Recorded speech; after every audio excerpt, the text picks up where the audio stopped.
biar tekor asal kesohor. Di sebuah kampung kecil bernama Tanjung Rejo, tinggal seorang lelaki paruh baya bernama Pak Darto. Ia dikenal sebagai orang yang selalu ingin tampil di mata orang lain, meskipun kehidupan sebenarnya pas-pasan. Istrinya, Burung, wanita sabar yang sudah lama menahan luka batin karena suaminya lebih mementingkan citra ketimbang kebutuhan keluarga. Suatu hari, Pak Darto pulang dengan motor baru. Burung, Mas, dari mana motor ini? Kita kan baru saja pinjam uang buat bayar SPP Lilis. Pak Darto, tenang, Rum. Ini nyicil kok, biar orang kampung gak kerame sama kita. Lihat tuh, si Margo aja sekarang udah punya mobil. Masa kita begini-begini aja? Burung, menahan napas. Tapi kita makan aja kadang cuma tempe. Mas, anak-anak butuh sepatu, buku, baju sekolah. Kenapa Mas nggak mikir ke situ? Pak Darto diam, lalu duduk di kursi kayu rayat di ruang tamu. Ia memang punya mimpi untuk dihormati, dikenal, disanjung. Ia sering ikut acara kampung, nyumbang paling besar di pengajian. Tapi diam-diam istrinya harus pinjam ke koperasi buat bayar listrik. Malam itu, Lilis, anak sulung mereka, pulang dari sekolah dengan mata sembab. Lilis, Bu, aku malu tadi di sekolah. Semua teman dapat seragam baru, aku satu-satunya yang pakai seragam tambalan. Burung memeluk anaknya. Maaf ya, Nak, sabar ya, Ibu belum bisa belikan. Tapi kamu harus tetap semangat. Ibu bangga kamu masih rajin sekolah walau kita susah. Pak Darto mendengar itu dari dapur. Dadanya sesak, tapi bukannya minta maaf. Besoknya ia malah bikin acara mewah buat dirinya sendiri. Sewa tenda, panggil biduan, biar seluruh kampung datang dan memuji. Orang kampung memang ramai hadir, tapi ada yang mulai membicarakan. Warga satu, hebat ya, Pak Darto, tapi katanya listrik rumahnya nunggak 3 bulan. Warga dua, iya, kasihan anak-anaknya, orang tuanya sibuk gaya. Seminggu kemudian, Burung jatuh sakit. Ia terlalu lelah memendam beban, tubuhnya melemah. Dokter bilang Burung harus dirawat. Tapi Pak Darto bingung karena uangnya habis buat cicilan dan pesta. Pak Darto menatap istrinya yang terbaring di dipan bambu. Rum, maafin aku gak tahu kamu akan begini. Aku cuma pengen kita dihormati. Burung, lemah. Yang aku mau cuma makan cukup, anak-anak sekolah, dan hidup damai. Mas, aku gak butuh dihormati orang. Aku cuma mau kita bahagia. Air mata Pak Darto jatuh. Kata-kata istrinya menampar harga dirinya yang semu. Beberapa minggu kemudian, Pak Darto menjual motornya. Ia lunasi utang, beli sepatu dan seragam baru untuk anak-anak, dan mulai bekerja serabutan tanpa gengsi. Ia tak lagi datang ke acara kampung.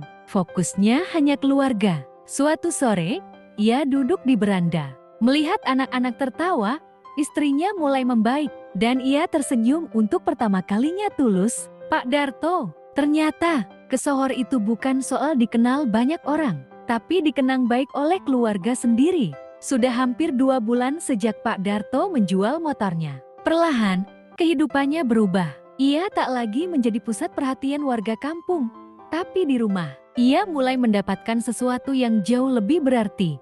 Kehangatan keluarga. Setiap pagi, ia membantu Burung menanak nasi dan mengantar Lilis serta adik-adiknya ke sekolah dengan sepeda tua yang dulu disimpan di gudang. Suatu sore, saat Pak Darto pulang dari kerja serabutan mengangkut pasir dan bantu-bantu di bengkel tetangga, ia menemukan Burung duduk sendiri di dapur, menatap sebuah surat. Pak Darto, surat apa itu, Rum? Burung tersenyum haru. Surat dari Lilis, dari sekolah. Dia terpilih jadi peserta lomba menulis tingkat kabupaten. Tulisan dia masuk 3 besar. Pak Darto menatap istrinya. Tangannya gemetar saat menerima surat itu. Di dalamnya ada fotokopi tulisan. Lilis judulnya membuat air mata. Pak Darto menetes. Ayah yang kembali ke rumah. Di tulisan itu, Lilis menceritakan perubahan ayahnya. Tentang betapa dulu ia malu karena selalu dipaksa terlihat kaya. Tapi kini ia bangga punya ayah yang mau bekerja keras demi keluarga. Lilis dalam tulisan. Dulu ayah ingin dikenal oleh semua orang. Tapi aku cuma ingin dia hadir di rumah, bersama kami. Sekarang, meski bajunya lusuh, ayah adalah pahlawan kami. Malam itu, Pak Darto duduk di samping ranjang. Lilis, ia usap rambut anak gadisnya yang sudah tertidur. Pak Darto berbisik, "Maaf ya, Le. Ayah baru sadar bahwa menjadi kesohor di mata anak sendiri jauh lebih mulia dari tepuk tangan orang kampung." Burung berdiri di ambang pintu. Air matanya mengalir, tapi kali ini bukan karena sedih melainkan karena haru. Beberapa minggu kemudian, warga kampung dikejutkan oleh kabar bahwa Lilis menang lomba menulis tingkat kabupaten. Ia bahkan diundang ke kota untuk mengikuti pelatihan.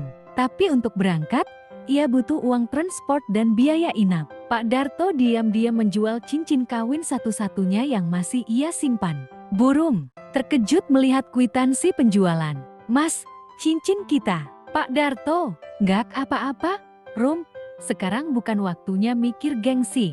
Anak kita punya masa depan. Biar tekor, asal anak kita yang kesohor." Burung memeluk suaminya erat. Tak ada kata yang lebih indah dari itu. Hari keberangkatan Lilis, keluarga pun mengantar. Kali ini, Pak Darto tak di panggung, tak memegang mic atau jati ketua acara. Ia hanya berdiri sambil menggandeng tangan istrinya. Melihat anaknya naik bus ke kota, dengan senyum bangga. Di ujung kampung, seorang tetangga menepuk bahu Pak Darto. "Tetangga, Darto, dulu kamu sibuk nyari sorotan. Sekarang malah dim-dim. Anakmu yang jati kebanggaan kampung." Pak Darto hanya tersenyum. "Biar tekor asal kesohor. Tapi sekarang, bukan buat aku, tapi buat anakku." Dan untuk pertama kalinya, kesohoran itu terasa benar-benar membahagiakan.